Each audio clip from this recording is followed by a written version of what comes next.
what Vice President Bush called this in 1980? Anyone?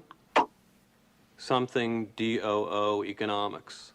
Voodoo economics. One of the hardest things for me as a physician, when something didn't go great, you were cautioned not to apologize for it, because the moment you did, it was going to become part of the whole process, which is sad, because frankly, it's better between two people when they can come to some kind of closure.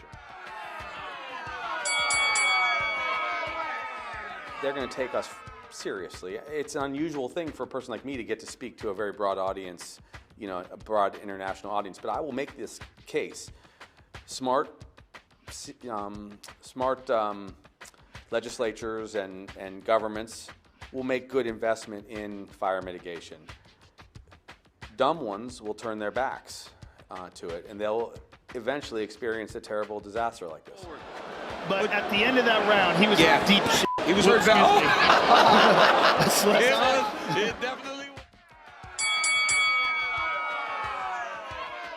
Things that you just said. All of these things were known, the risk was known before.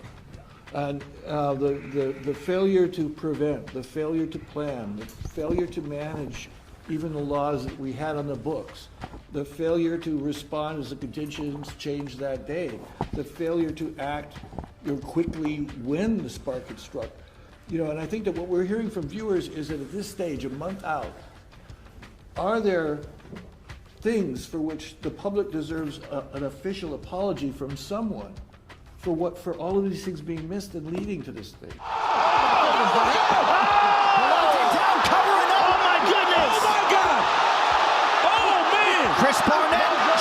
Look, I can't speak to when people will apologize for this tragedy. I mean, I'm heartbroken, and I will tell you, and anyone out there, I am so sorry that you went through this. Of course, I'm just one person, okay? It's the world that has to apologize for what we have become, which is we have become a world where we turned our backs on global warming and we didn't prioritize things in advance. Now, let me give you an example, okay? This is important.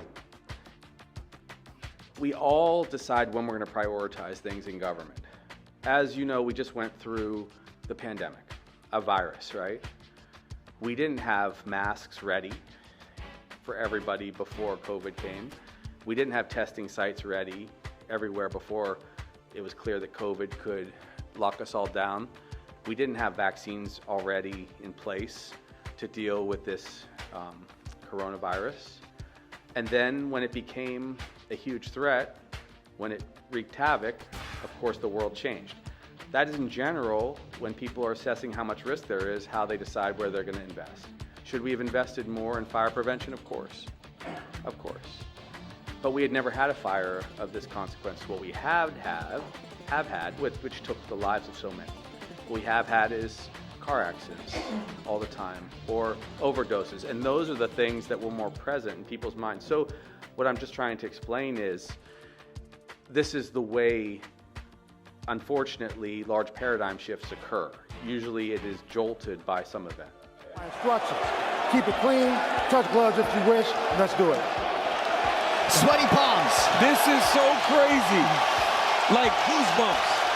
This is so crazy. I feel so Nervous. Like, what in the world, man? This idea that someone needs to say, I apologize for my particular failure.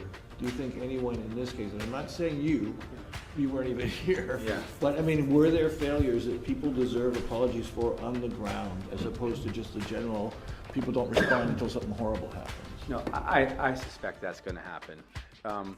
One of the challenges, and this is not an excuse, one of the challenges is, like I said earlier, the moment that the tragedy occurred, the next day, there were a legion of people coming to file lawsuits against every entity that exists, county, state, everyone.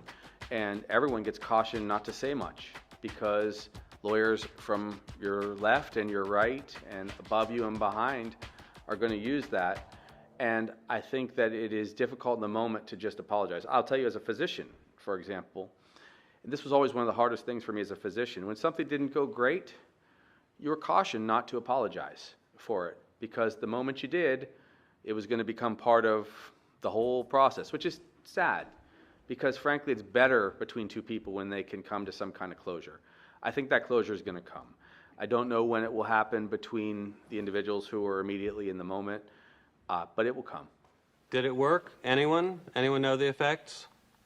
It did not work, and the United States sank deeper into the Great Depression. Today, we have a similar debate over this. Anyone know what this is, class? Anyone? Anyone? Anyone seen this before? The Laffer curve. Anyone know what this says? It says that at this point on the revenue curve, you will get exactly the same amount of revenue as at this point. This is very controversial. Does anyone know? Yo, listen up, got a case in the act. Double in the ring, do you really care? Issued a proclaim, said it's all a mess, but the people stood up, said we won't be less. Legal teams rise in a courtroom dance, asking governor, did you give law a chance? It's a battle of wills in the island sun. We'll be standing tall when it's all said and done.